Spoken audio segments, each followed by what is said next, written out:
Well, we think it's vitally important that all our customers feel safe whenever they come out in town, whether they're in the bar or going from bar to bar or just walking around enjoying themselves.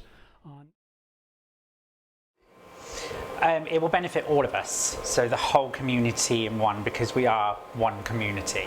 We all work together, we all work with each other.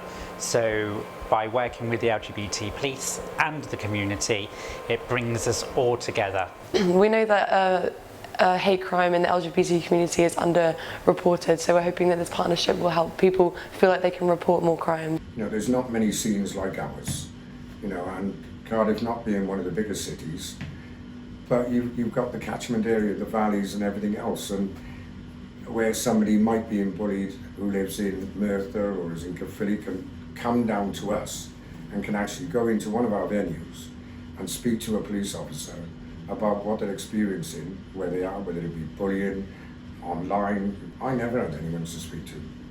And there's a lot like myself, you know, female and men, no matter what the gender is, you know, it's important that, you know, as people say, we're anxious these days, then speak about it.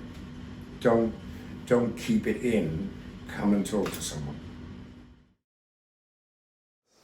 So I'm particularly looking forward to Couple with a Copper, only because it gives people a little chance to go actually talk to police officers in person, because for example they'll be in each venue once a month in like a safe space. You can go in, talk to the copper, have a cuppa and just discuss what's on your mind, and like if you've got any sort of issues, even if you haven't got an issue, just to get to know them. So if you do have an issue in the future, you can actually just be like, actually no, I'm going to go speak to Police Plum now, and like be like, this has happened, please help me. So I think this is going to be great.